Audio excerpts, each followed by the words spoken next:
మొదటిగా దేవుని నామానికి మహిమ కలిగిన గాక. ఇప్పుడు వచ్చిన మీ అందరికి కూడా హృదయపూర్వకమైన వందనాలు. సంతోషంగా ఉన్నవారు, ఆనందంగా ఉన్నవారు, బహు ఆనందంగా ఉన్నవారు నేను సోదరా మంది ఏం బిడ్డలారా, మీ అందరూ కూడా మరి ఈరోజు సెలవుల్లో మరి మధ్యన ఉండడం చాలా సంతోషం. మాకు దేవుని మహాకృపలో మీరు మరి యొక్క ఫాస్టింగ్ దినాన్ని ఇలా పాలు పంచుకోవడం మహా సంతోషమైంది. ఆలస్యం చేయకుండా దేవుని వాక్యం కొద్ది మాటలు మనం వాక్యం విన్నాము. పరిశుద్ధ గ్రంథంలోంచి ఈ రోజున చక్కని అంశం మీద మనం మాట్లాడతాడు దేవుడు. ఆమె ఎంతమంది దేవుని వాక్యం విన్నాక ఆసక్తితో ఉన్నారా? ఎంతమంది? అందరూ కూడా ఆసక్తితో ఉన్నారు. కాబట్టి దేవుని యొక్క మహాకృపలో మీరందరూ కూడా రాత్రి మరి విన్న వాక్యాన్ని ఎంతమందికి అర్థమైంది? రాత్రి చెప్పాను కదా, అందరికి అర్థమైందా? దేవుని శోధన చెప్తామా? ఆలస్యం చేయకుండా పరిశుద్ధ గ్రంథం నుంచి ఈ రోజు కూడా లోకమును జయించిన విజయము మన విశ్వాసమే. లోకంని ఎవరు జయించాలంట? మన విజయం. చక్కని అంశంతో దేవుడు మనతో మాట్లాడుతున్నాడు. చూడండి, పరిశుద్ధ గ్రంథం నుంచి యోహాను రాసిన మొదటి పత్రిక 1 నుంచి 5 వచనం చదువుకుందాం. యోహాను రాసిన మొదటి పత్రిక 5వ అధ్యాయము 1 నుంచి చదువుకుందాం.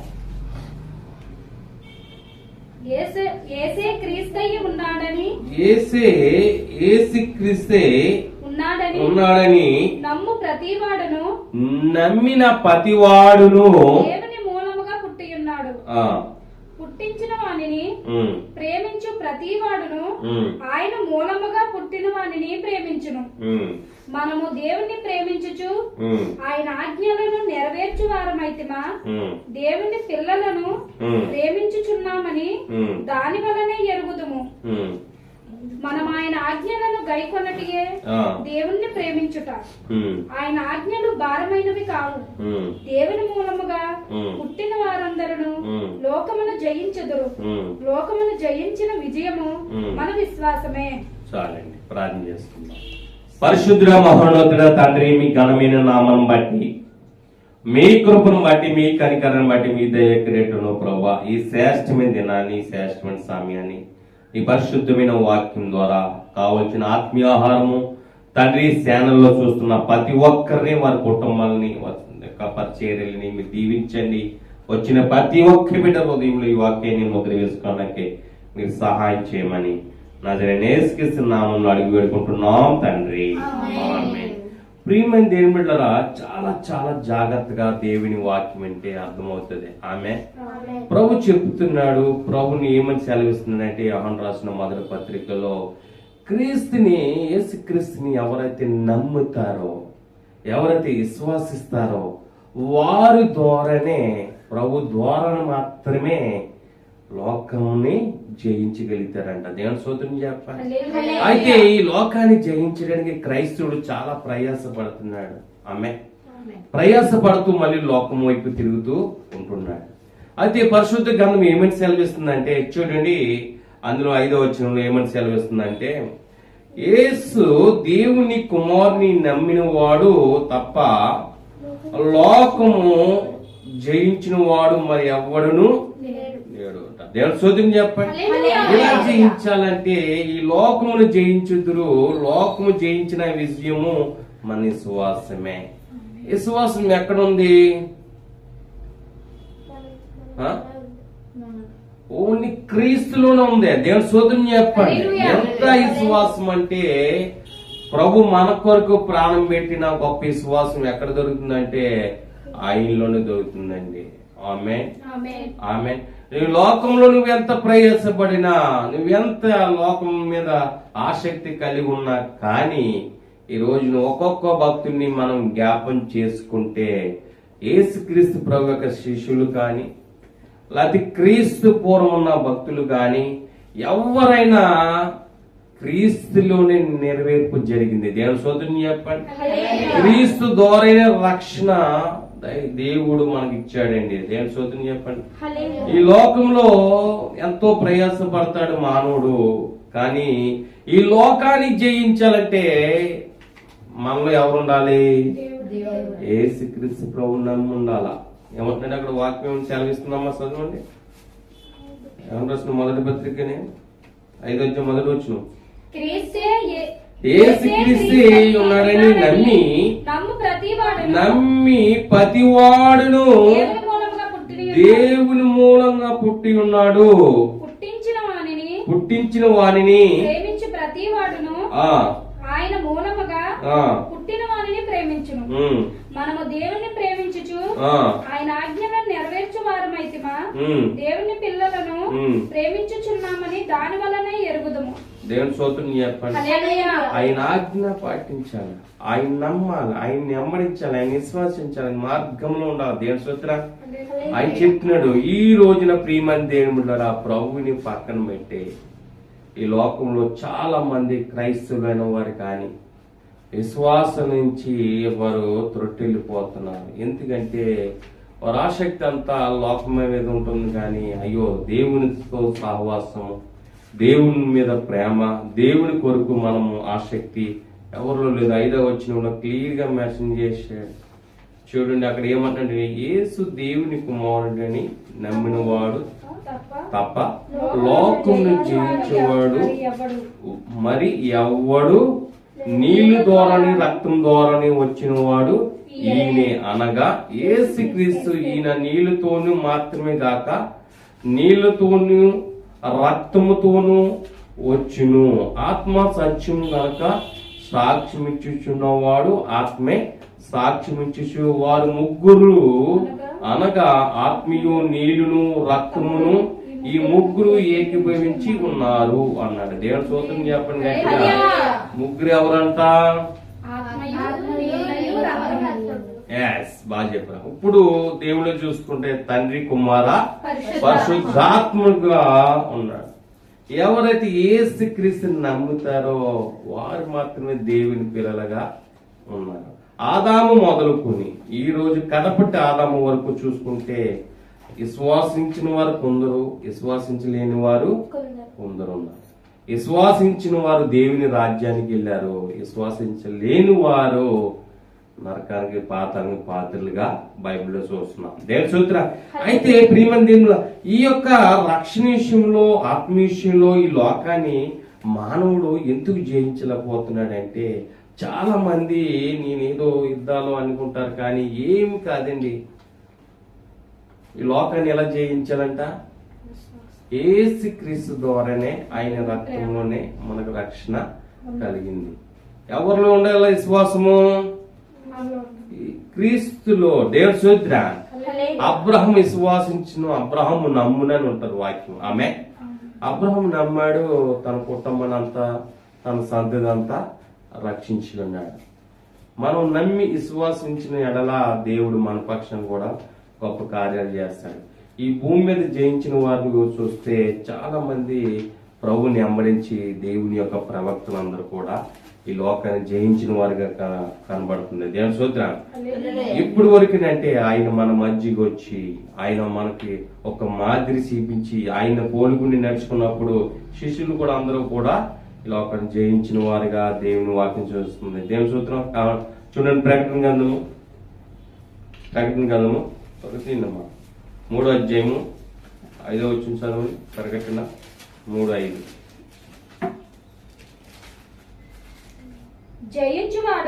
జయించిన వాడు అలాగున తెల్లని వస్త్రములు ధరించుకొనును, జీవగ్రంథంలో ఉండి అతని పేరెంత మాత్రమును తుడుపు పెట్టక నా తండ్రి ఎదుటను ఆయన దూతల ఎదుటను అతని పేరు ఒప్పుకొందును. సంగములతో ఆత్మ చెప్పుచున్న మాట చెవిగలవాడు వినుగాక.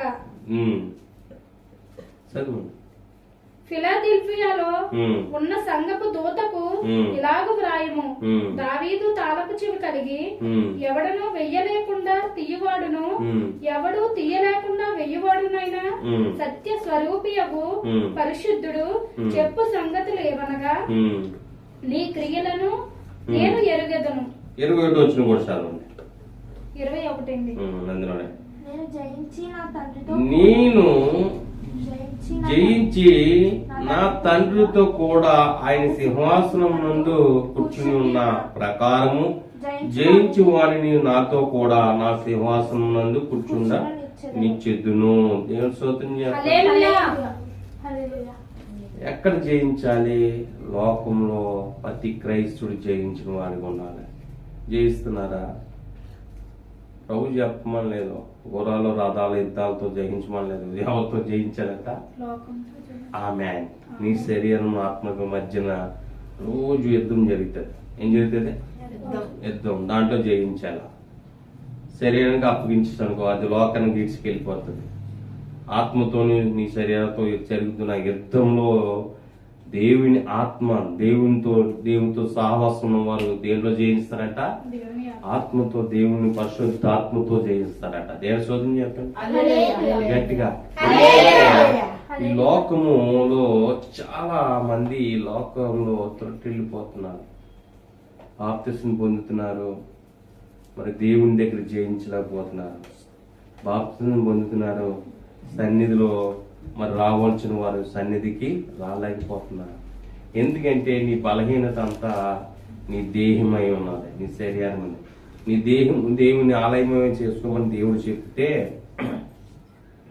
శరీరం బట్టి ఏమవుతున్నారంటే బలహీనులు అవుతున్నారు. చాలా మంది ఈ లోకంలో మరి త్రొట్టెళ్ళిపోతున్నారు. ప్రభు ఏం చెప్తున్నాడంటే చూడండి, ప్రకటన గ్రంథం 3:21 నేను జయించిన నా తండ్రితో కూడా ఆయన సింహాసనం నందు కూర్చుని ఉన్న ప్రకారము జయించిన వారిని నాతో కూడా నా సింహాసనం నందు కూర్చోబెట్టించెదను. సంఘముతో ఆత్మ చెప్పుచున్న మాట చెవి గలవాడు వినుగాక. అందుకనే నేను వాక్యం చెప్పేటప్పుడు చాలా స్థలాల్లో అసలు డిస్టర్బెన్స్ వస్తే నేను వాక్యం బోధించలేను. ఎందుకంటే ఆ డిస్టర్బ్ లో చక్కని ఆత్మీయ సందేశం, ఆత్మీయ మాటలు త్రొట్టెళ్ళిపోతాయి. చెవులులో మరి చాలా మంది ఇక్కడ ఉంటారు కానీ బాడీ ప్రజెంట్, మైండ్ ఆబ్సెంట్ గా పెడుతుంటారు. అందుకనే ఎన్ని వాక్యాలు విన్నా, ఎంత వాక్యం బోధించినా త్రొట్టెళ్ళిపోవడానికి అవకాశం ఏంటంటే ఈ చెవులు సంఘంలో పనిచేస్తలేదు. ఆమె ఎన్న వాక్యాన్ని రిసీవ్ చేసుకుని ఆత్మీయ జీవితంలో బలపడితే కనుక ప్రభు మనకు సహాయం చేస్తాడు. ఎక్కడ సహాయం చేస్తాడు? ఈ తండ్రి మాటిని లోకానికి వచ్చి మనందరి కోసం ప్రాణం పెట్టింది కదా. ఆయన సిలువలో కలవరి సిలువ రక్తం కార్చి ఆ పరిశుద్ధ రక్తంలో మన పాపలోనే తీసాడు కదా. జయించి మళ్ళీ మృత్యుంజయుడిగా తండ్రి దగ్గరికి వెళ్ళిపోయాడు. తండ్రి ఏదైతే ఆజ్ఞ చెప్పాడో ఆ ప్రకారం చేసి ఆయన వెళ్ళిపోయి ఎక్కడ కూర్చున్నాడో ఆయన సింహాసనం మీద కుడిపార్శ్వమున కూర్చుని ఉన్నాడు. మనల్ని కూడా ఎక్కడ ఇస్తున్నాడు? మన స్థలం ఆయన సింహాసనం దగ్గర మనకి కూడా ఒక స్థలం ఉంది. ఎక్కడ జయిస్తే? ఈ లోకంలో జయిస్తే. జయించడానికి ఎంతమంది ప్రియమంది ఏమిరా ఫస్ట్ నే వస్తారు. చాలా మంది చాలా ఫేత్ గా వస్తారు. నేను చాలా ఫేత్నెస్ అని చెప్పుకుంటారు, స్పిరిచువల్ గా అని చెప్పుకుంటారు. రాని వాళ్ళ సాక్ష్యం ఏమైపోతుందంటే చాలా భయంకరమైన స్థితిలోకి వెళ్ళిపోతుంటారు. అయితే వాక్యం ఏమని సెలవిస్తుందంటే ప్రియమని దేని బిడ్డలారా, ప్రభు వాక్యంలో చూస్తే ఈ లోకాన్ని దేవుడు ఎంతగా యోహాను సువార్త చూడండి. యోహాను సువార్త 8:12 త్వరగా తీయాల. 8:12 చాలు. మరలా యేసు నేను లోకమునకు వెలుగును, నన్ను వెంబడించువాడు చీకటిలో ఒక జీవపు వెలుగు కలిగి యుండునని వాడితో చెప్పాను. కాబట్టి పరిసయ్యులు నిన్ను గూర్చి నీవే సాక్ష్యం చెప్పుకొనుచున్నావు, నీ సాక్ష్యము సత్యము కాదని ఆయనతో అనగా దేవుని శోధన చెప్పండి. హల్లెలూయా.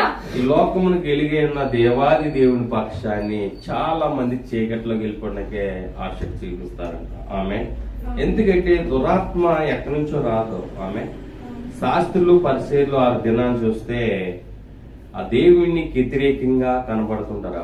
చాలా మంది చూడండి వాక్యం దగ్గర వ్యతిరేకత కూడా ఉంటది. ఆమె దేవుని వాక్యము అక్కడ బోధిస్తుండగా దేవుడు ఒక గొప్ప క్రియలు చేస్తుండగా దురాత్మ ఎక్కడి నుంచి వచ్చిందంట?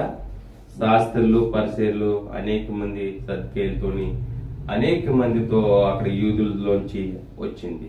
అయితే వాక్యం ఏమి సెలవిస్తుందంట? ఆమె వాక్యం ఏమి సెలవిస్తుంది? మనం గమనిస్తే ఆలోచన చేస్తే ఈ లోకాన్ని జయించడానికి ఎవరు అవసరం అంటే యేసుక్రీస్తు ప్రభు మనకి అవసరం. ఈ లోకంలో ఆయన్ని నమ్మకన్నా నేను అది చేసేస్తాను ఇది చేసేస్తానంటే ఎటువంటి ఉపయోగము లేదు. ఎందుకు చెప్పాడంటే ప్రకటనలో చక్కగా చెప్పాడు, ఎవరైతే ఈ లోకాన్ని జయించి వస్తారో వారిని ఎక్కడ కూర్చోబెట్టుకుంటాడట? ఆయన సింహాసనం ముందు కూర్చోబెట్టుకుంటాడు. ఆయన ఎంత సంతోషంగా ఉన్నవారు దేవుని సొంతం. ఆయన సింహాసనం దగ్గర కూర్చోనంటే ఈ లోకాన్ని జయించాలి. లోకాన్ని ఎలా జయించాలి కూడా తెలియదు చాలా మందికి. ఆమె లోకాన్ని జయించడం క్రీస్తుని నమ్మిన తర్వాత దేవుడు చక్కని సెక్యూరిటీ మనకి ఇస్తాడు.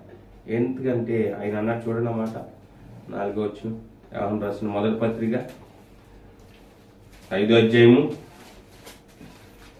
4వ వచనం, దేవుని మూలంగా పుట్టిన వారందరూ, చూడండి జాగ్రత్తగా, దేవుని మూలంగా పుట్టిన వారందరూ లోకమును జయించుందురు.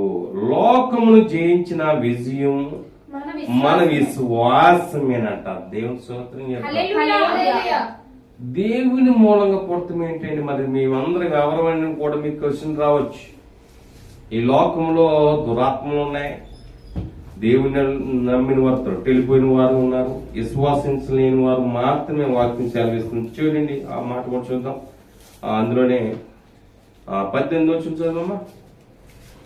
5:18 దేవుని మూలంగా పుట్టి ఉన్న వాడెవడును పాపం చేయడని ఎరుగుదుము.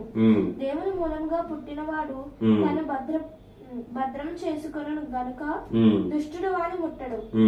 మనము దేవుని సంబంధులమనియు లోకమంతయు దుష్టుని ఎందున్నదనియు ఎరుగుదుము. మనము సత్యవంతుడైన వానిని ఎరుగవలెనని దేవుని కుమారుడు వచ్చి మనకు వివేకమును గూర్చి ఉన్నాడని ఎరుగుదుము. మనం దేవుని కుమారుడైన యేసుక్రీస్తునందున్న వారమై సత్యవంతుని అందున్నాము. ఆయనే నిజమైన దేవుడును. చాలండి, దేవుని స్తోత్రం చెప్పండి. దేవుని మూలంగా పుట్టిన వారందరూ కూడా దేవుని మూలంగా అంటే ఏ పాపం ఎరగని విశ్వాసంలో క్రీస్తుని నమ్మిన వారు మాత్రమే. ఆమె అయితే 5వ వచనంలో కూడా మనకు సెలవిస్తున్న వాక్యం చూడండి. 5వ మొదటి చదువమ్మా. యేసే క్రీస్తై ఉన్నాడని నమ్ము ప్రతివాడును దేవుని మూలంగా పుట్టి ఉన్నాడు. పుట్టించిన వానిని ప్రేమించు ప్రతివాడును ఆయన మూలంగా పుట్టిన వానిని ప్రేమించును. మనము దేవుని ప్రేమించుచు ఆయన ఆజ్ఞలను నెరవేర్చు వారమైతిమా దేవుని పిల్లలను ప్రేమించుచున్నామని దాని వలననే ఎరుగుదుమా. మనం ఆయన ఆజ్ఞలను గైకొనుటయే దేవుని ప్రేమించుట. ఆయన ఆజ్ఞలు భారమైన కావు. దేవుని స్తోత్రం చేయండి. హల్లెలూయా. అప్పుడు దేవుని మూలంగా పుట్టిన వారందరూ లోకమును జయించుదురు. ఆమేన్ చెప్పండి గట్టిగా. దేవుని స్తోత్రం. అయితే ఇక్కడ వాక్యం ఏమని సెలవిస్తుందంటే 3వ వచనంలో వచ్చింది. అందులోనే యోహాను సువార్త 3వ వచనం. మనం ఆయన ఆజ్ఞలను గైకొనుటయే 3వ వచనం 3వ అధ్యాయం 3వ వచనం.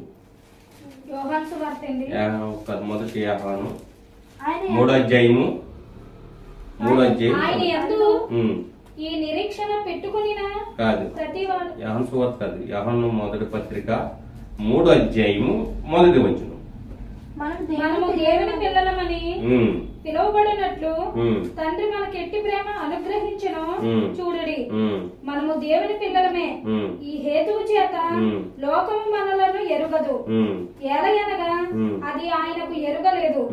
ప్రియులారా, ఇప్పుడు మనము దేవుని పిల్లలమై ఉన్నాము.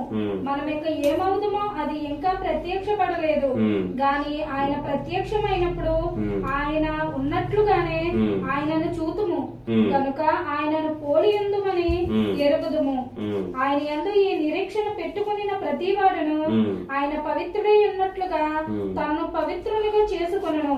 చాలండి. అర్థమైందా? దేవుని యొక్క వాక్యము మనల్ని ఎలుగులోకి నడిపించడానికి దేవుడు ఆజ్ఞలు, దేవునితో విశ్వాసము, క్రీస్తు రక్తంలో మనం కడగబడ్డామనే ఒక ఫేత్నెస్ ఉన్నప్పుడు దేవుని పిల్లలను అలా మెర్షన్ చేస్తాడంట. ఆమె మరి ఈ లోకంలో త్రొట్టెళ్ళిపోయిన వారు, చీకటి సంబంధికులు అందరూ కూడా దేవునికి విరోధమైన పిల్లలు. ఆమె అయితే ప్రియమైన దేవుని పిల్లల కోసము దేవుడు ఎంతో ఆసక్తి కలిగి దేవునితో సహవాసంలో మనం విజయం వెనకాల చూడండి. ప్రకటన గ్రంథంలో కూడా 12వ వచనం, 3వ అధ్యాయం 12వ వచనం 21వ వచనం కూడా చూస్తే దేవుని వాక్యం క్లియర్ గా చెప్తున్నాడు. 3వ అధ్యాయము 12వ వచనం జయించు వానిని చూడండి, జయించిన వాణిని నా దేవుని ఆలయంలో ఒక స్తంభముగా చేసేదను. చూడండి, మీకు అర్థమవుతుందా? ఈ లోకాన్ని జయించిన వారు ఒక దేవుని ఆలయంలో ఎలా ఉంటారంట? ఒక స్తంభము వలె ఒక స్తంభము పిల్లరకుండిపోతారు. ఎక్కడ కదల్చబడు. దేవుని ఆలయం. అది ఎక్కడికి వెళ్దంట? పిల్లలు కదులుతుందా? కదలలేదు. ఈ గోడ ఉంది, కదులుతుందా? కదలలేదు. ఆమె ఆమె అయితే ఆత్మీయ సందేశంలో చూస్తే దేవునితో సహవాసం ఉంటారు. ఆమె వారు ఏది వచ్చి తాకినా, ఏమి వచ్చినా, ఈ లోకం ఎంత ఇడిచికెళ్ళినా వాళ్ళు కదలక ఉండేవారిగా ఉన్నారంట. నేను స్తోత్రం చెప్తాను. హల్లెలూయా. కానీ చూడండి, చూడండి అల్పమైన ఏదన్నా చూస్తే వస్తువు అది ఏం చేస్తుంది? అటు ఇటు వెళ్ళిపోతుంటాయి. ఆమె అయితే ఒక పిల్ల స్తంభంతో పోల్చాడంటే ఇంకా నువ్వు లోకాన్ని జయించి దేవునితో సహవాసం చేయించినప్పుడు, విజయం సాధించినప్పుడు ఆయన నిన్ను ఒక పిల్లలుగా చేసేస్తాడంట. చూడండి ఎంత చక్కగా చెప్పాడు ఈయన. ఆమె ఇది జయించిన వాణిని నా దేవుని ఆలయంలో ఒక స్తంభముగా చేసిద్దును అన్నాడు. చూడండి, ఒక స్తంభంగా దేవుని దృష్టిలో మనం ఉండాలా. అర్థమైందా? అంటే కొంతమంది స్తంభాలు కట్టేస్తుంటారు దేవుని మందిరంలో. అది కాదండి, మళ్ళీ ఇది యొక్క రాంగ్ డిసిషన్ తీసుకుంటారు. స్తంభం కట్టేది నీకు డబ్బులు ఉంటే ఎవరైనా కట్టేస్తారు. అది కాదు.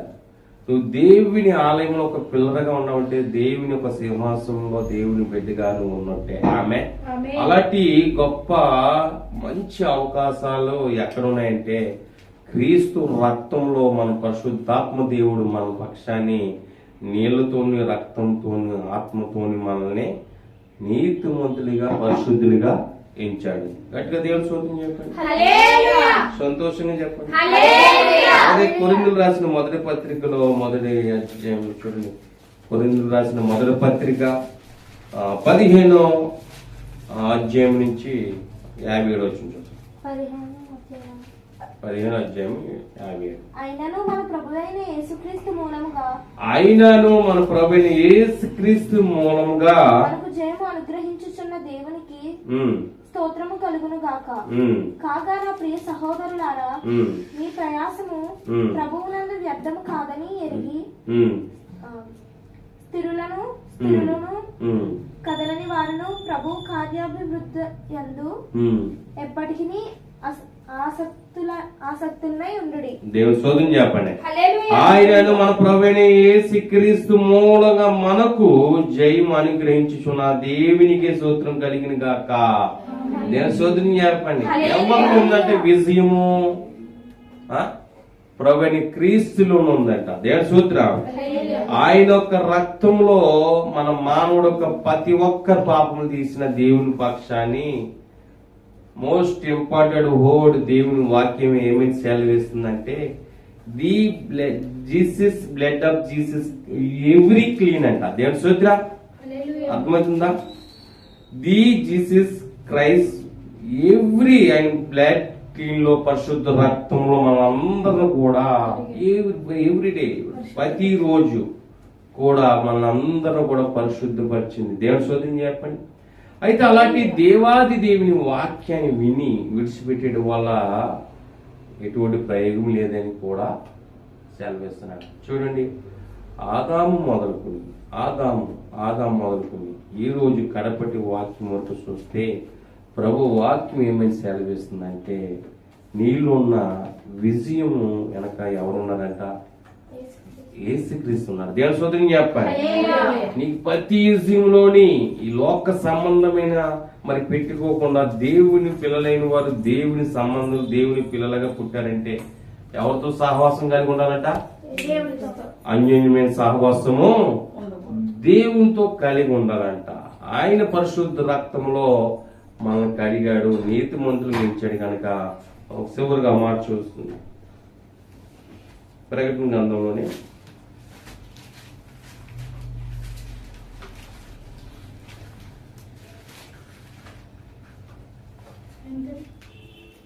3వ అధ్యాయం ప్రకటన గ్రంథం 3వ